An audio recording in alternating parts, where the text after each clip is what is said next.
नमस्कार दोस्तों, आज बहुत ही बेहतरीन बढ़िया आइडिया लेकर आया हूँ। समाज में इसको हम सर्कुलेट कर दें इस वीडियो को और इस आइडिया को, तो ये क्या है, एक बीज बो दिया जाएगा। पेड़ होने में 2 4 5 6 7 साल लग जाएंगे, बट बहुत लोगों का भला हो जाएगा। तो अगर आपके बच्चों की भी शादी नहीं हुई है या आपकी अपनी नहीं हुई है और शादी के ऊपर है, ध्यान से सुनिएगा। हाल ही में पार्लियामेंट में अनदर एक प्राइवेट अच्छा बिल हुआ है, ठीक है, गूगल करिएगा, जिसमें एक एमपी ने बताया है कि भाई शादी में 100 मेंबर ही लाओ, विच इज़ वेरी गुड। पर मैं इस चीज़ को और आगे ले जाना चाहता हूँ और कुछ बताना चाहता हूँ कि आप एक स्कीम स्टार्ट करें, जन्म जन्मांतर जोड़ा स्कीम, JJJS करके स्कीम, ठीक है, जिसके तहत अगर लोग शादी करें उसकी एक टर्म्स एंड कंडीशंस होंगी। सबसे बड़ा तो आज के दिन ये 498 का भय है, आपको पता है सेक्शन। शादियां तो आधे तो लड़के लड़के वाले ऐसे डरे पड़े। कम से कम उसके अंदर एक चीज़ होगी कि इस शादी में कुछ दिया लिया नहीं गया है, किसी की मजबूरी नहीं। अगर इस स्कीम के तहत शादी हो रही है और गवर्नमेंट उस कपल को सब्सिडाइज कर सकती है, अगर वो टैक्सेबल कैटेगरी के अंदर आता है तो टैक्स में कुछ छूट दी जा सकती है, अगर वो उस कैटेगरी में नहीं है तो कुछ और इंसेंटिव दिया जा सकता है, जैसे कोई उज्ज्वला स्कीम थी, कोई ये स्कीम थी, ताकि लोग इसमें शादी करें। इस शादी में, क्योंकि इंडिया में क्या है ना, अगर ये लॉ आएगा, प्राइवेट बिल आएगा, तो ऐसा नहीं है कि सब इसको मानना चाहेंगे। डेमोक्रेसी को कहता भी मैं तो शादी में 500 लोग बुलाने हैं, पर ऐसा सिस्टम है, एग्जिस्ट करता है कि जो ये लिमिट कर दे खर्चा। इससे शादी पे होने वाले वेस्टफुल एक्सपेंडिचर नहीं होगा। समाज में एक दूसरे के ऊपर थोड़ा सा वो रहेगा प्रेशर कि यार इसके तहत क्यों नहीं करते तुम शादी, तुम्हें लड़की वालों से कुछ चाहिए क्या। और लड़के वालों को तो भाई यही है ना कि भाई साहब हमने तो कुछ लिया लवाया नहीं, इसने हम पे इल्ज़ाम लगा देगी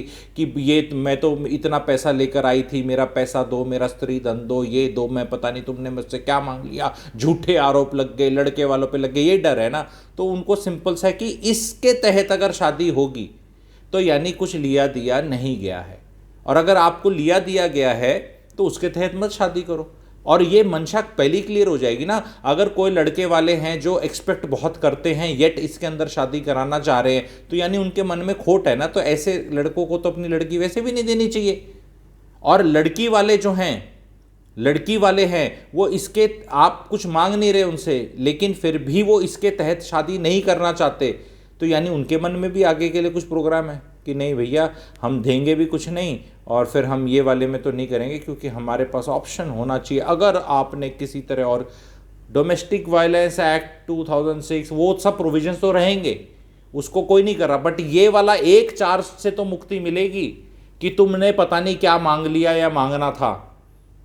वो चीज़ से तो क्लियर हो जाएगी कि भी इस वाली शादी के तहत कुछ लिया दिया नहीं जाएगा, और ये शादी को नामांकन ऐसा किया जाएगा, और उसका एक बजट भी फिक्स किया जा सकता है। जैसे वो जो बिल हो रहा है उसमें उन्होंने बोला है कि 10 डिश होनी चाहिए, बस 10 डिश बहुत होती हैं खाने की वैसे, अगर एक्चुअल में खाना खाना चाहो तो 10 डिश तक, एंड 100 लोगों तक भी, 50 लड़की वाले के 50 लड़के वाले के, इतने में सबके निकटतम रिश्तेदार निपट जाते हैं। और आजकल तो वैसे भी शादियों में बहुत जोर लगता है लोगों का आने जाने का। जब से पेटीएम आया ना कन्यादान देने का, तो लोग ऐसे ही दे देते। पहले इसके चक्कर में जाना पड़ता था कि नहीं देना है, दूर जाना, छुट्टी लेना, ये जाना, बहुत निकटतम रिश्तेदारों की उसमें रह गया है।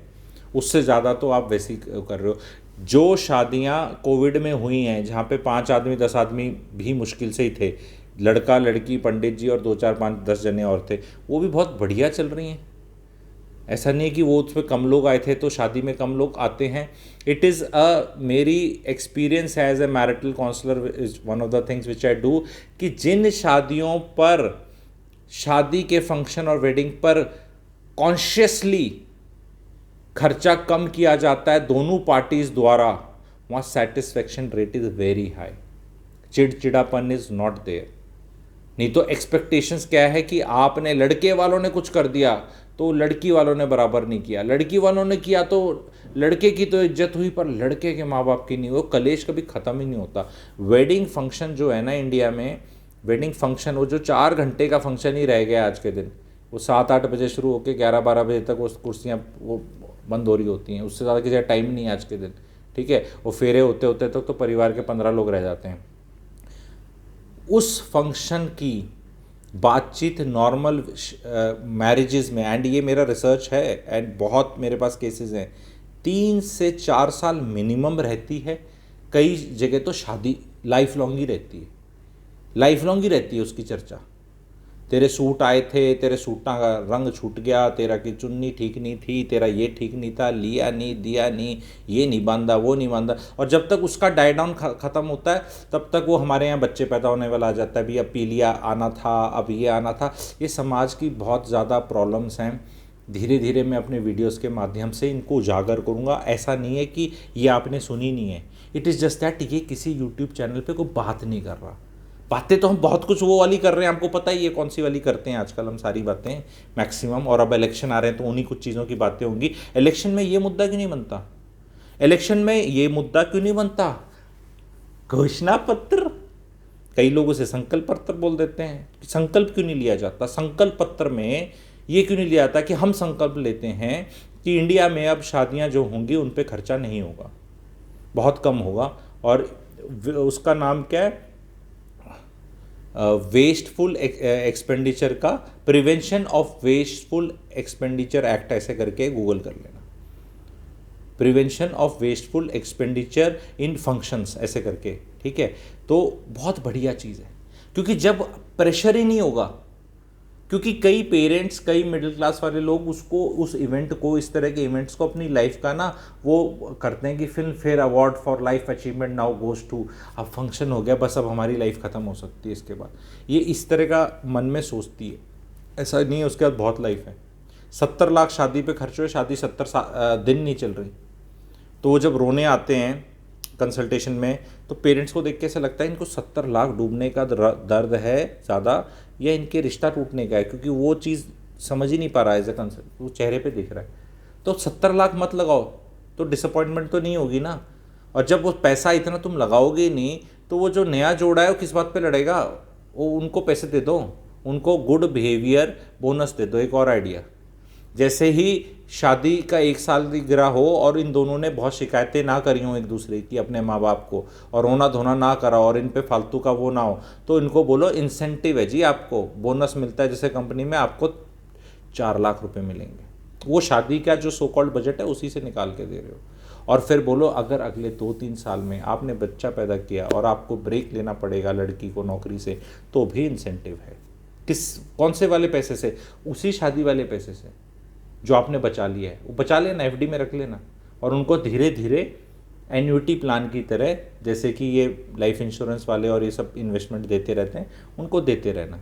7 साल तक देते रहना। उसके बाद बोलो भाई अब फेविकोल का मजबूत जोड़ हो गया होगा, 7 साल में भी नहीं हुआ तो हम तो ठेका उम्र का तो ले नहीं सकते, पर शुरू में आपने गाड़ी उनकी पटड़ी पे डाल दी। ये समाज ये वीडियो डिस्कस करे, अपने फैमिली ग्रुप्स पे डिस्कस करे।